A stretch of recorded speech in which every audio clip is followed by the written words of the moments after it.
Dr. Sarah Chun adjusted her field suit's temperature controls as Kepler 442b's twin suns cast harsh shadows across the alien forest. The xenobiology team had been on this world for 3 months now, cataloging the diverse ecosystem that defied every prediction their computer models had made. While her colleagues focused on plant samples and atmospheric readings, Sarah found herself drawn to the planet's apex predators, the Vorthak. The Vorthak stood nearly 4 meters tall, with sleek obsidian scales that shifted between deep purple and black depending on their mood. 6 powerful limbs ended in retractable claws capable of shearing through the diamond-hard bark of the native trees. Most intimidating were their eyes, 6 silver orbs arranged in pairs along their elongated skulls, giving them nearly perfect spherical vision. Every other species on this planet either fled or fought when a Vorthak approached. Every species except humans. Sarah's first encounter with a Vorthak had occurred during her second week planetside. She'd been collecting soil samples near a crystalline stream when a massive predator emerged from the undergrowth. Her training screamed at her to run, but something in those alien eyes made her pause. Instead of the mindless hunger she expected, she saw intelligence. Curiosity. The creature had studied her for nearly an hour before melting back into the forest, leaving Sarah with more questions than answers. Now, 3 weeks later, she developed something unprecedented in xenobiology, a rapport with an apex predator. The Vorthak she'd nicknamed Shadow had begun following her at a distance during her daily surveys. Her colleagues thought she was insane, but Sarah had spent years studying Earth's most dangerous predators. She recognized the signs of an intelligent species testing boundaries rather than stalking prey. "Chun, you're wandering too far from base camp again," crackled the voice of Dr. Martinez through her comm unit. "We've got those atmospheric disturbances moving in from the eastern continent. You need to head back." Sarah glanced at her scanner. The storm front was still 6 hours out, plenty of time to complete her survey of the nesting grounds she'd discovered yesterday. "Copy that, Martinez. I'll wrap up here and start back within the hour." She clicked off the comm and continued deeper into what the team had dubbed the Spiral Grove. The trees here grew in perfect, logarithmic spirals, their trunks twisted like massive corkscrew pillars that stretched toward the canopy. Between their roots, she'd found evidence of communal nesting sites, not just for one species but for dozens. It suggested a level of ecological cooperation that challenged everything they knew about predator-prey relationships. A soft rustling in the canopy above made Sarah look up. Shadow's distinctive silhouette moved through the twisted branches with impossible grace for something so large. The Vorthak had been following her for the past hour, maintaining a steady distance of 30 meters. Today felt different, though. Shadow seemed more agitated, those 6 eyes constantly scanning the surrounding forest. Sarah knelt beside a cluster of what appeared to be egg fragments. The shells had a crystalline structure that refracted the filtered sunlight into rainbow patterns. She carefully collected samples, noting the way the fragments seemed to resonate with a faint harmonic frequency when touched. Her scanner detected trace amounts of rare Earth elements that shouldn't exist in this concentration anywhere in the known galaxy. A low, thrumming call echoed through the grove, the sound Vorthak made when claiming territory. But this call was different, higher-pitched, younger. Sarah's head snapped up as she realized what she was hearing. Somewhere in this grove was a Vorthak cub, and from the sound of it, the young predator was in distress. The scientific part of her mind cataloged this as an incredible opportunity. Vorthak cubs had never been observed by off-world researchers. The maternal part of her mind, however, was already moving toward the source of the distress calls. She'd heard that same desperate note in the cries of lost wolf cubs during her time in Alaska. Shadow's agitation made sense now. The adult Vorthak had been trying to guide her away from the area, probably to protect its offspring from what it perceived as a threat. But the cub's calls were growing weaker, suggesting it was trapped or injured. Sarah followed the sound deeper into the grove, her movements careful and deliberate. She'd learned enough about Vorthack body language to project non-aggression, keeping her hands visible, avoiding direct eye contact, and moving in the slow, predictable patterns that seemed to calm them. The cub's cries led her to a natural depression where several of the spiral trees had grown together, their roots creating a maze of tunnels and hollows. She found a young Vorthack wedged between two massive root systems, its left rear limb caught in a tangle of crystalline vines that had hardened around it like a natural trap. The cub was barely half a meter tall, its scales a lighter shade of purple that flickered with patches of silver when it struggled. Those 6 eyes fixed on Sarah with a mixture of fear and desperate hope. It let out another weak call, and Sarah's heart clenched at the sound. "Easy there, little one," she murmured, her voice pitched low and soothing.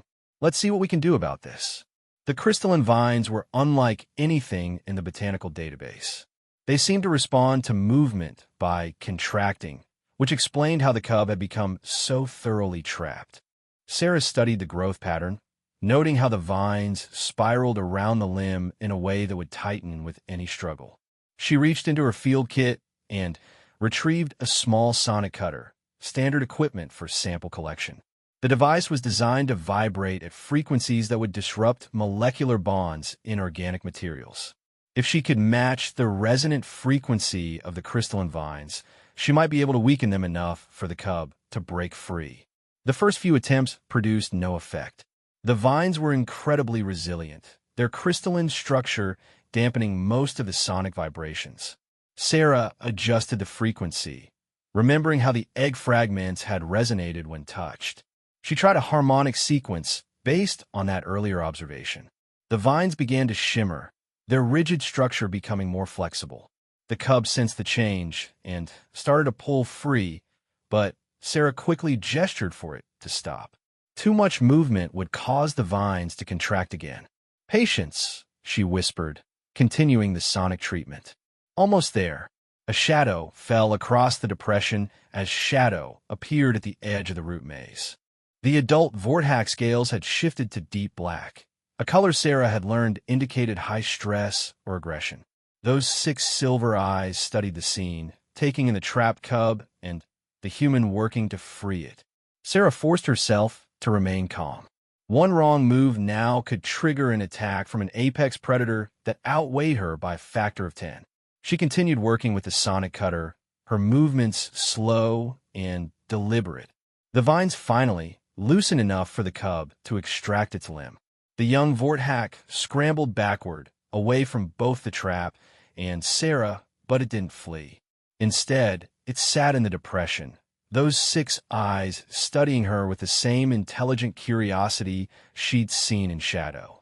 Shadow descended into the depression with fluid grace, moving to examine the freed cub. The reunion between parent and offspring involved a series of low, thrumming sounds and gentle touches of elongated snouts.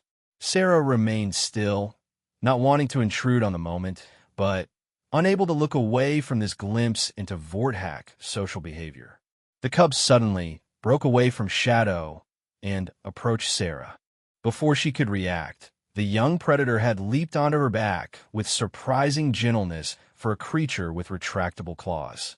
It settled against her like an oversized cat, its warm weight surprisingly comforting. Shadow's scales flickered between black and purple, clearly uncertain about this development. Sarah remained perfectly still, hardly daring to breathe.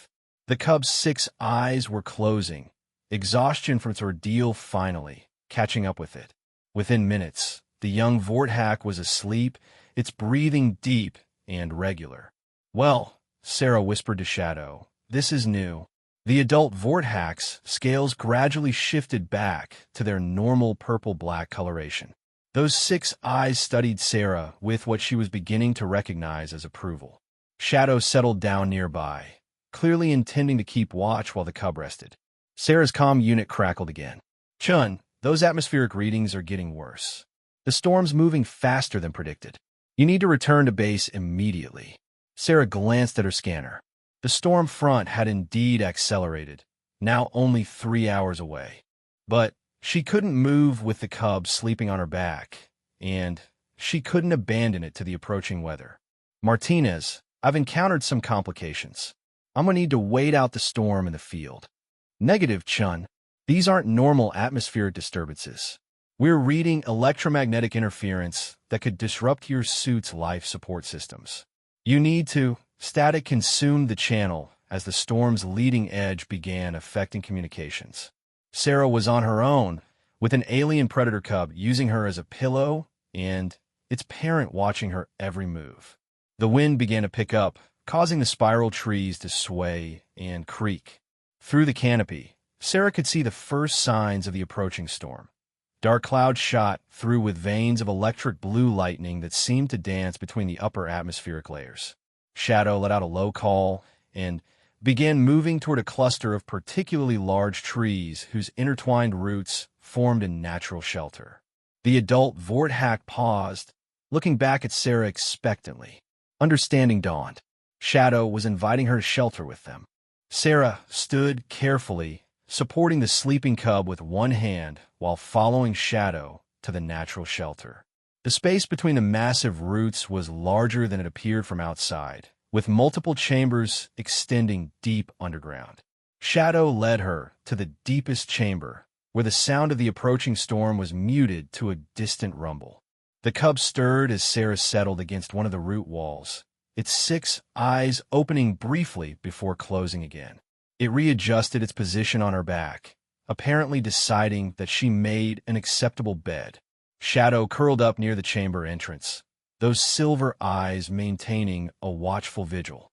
As the storm intensified outside, Sarah found herself in an impossible situation, sharing shelter with apex predators on an alien world, serving as a sleeping platform for a cub that could grow up to hunt her species. Yet she felt safer here than she had in months of careful observation from a distance.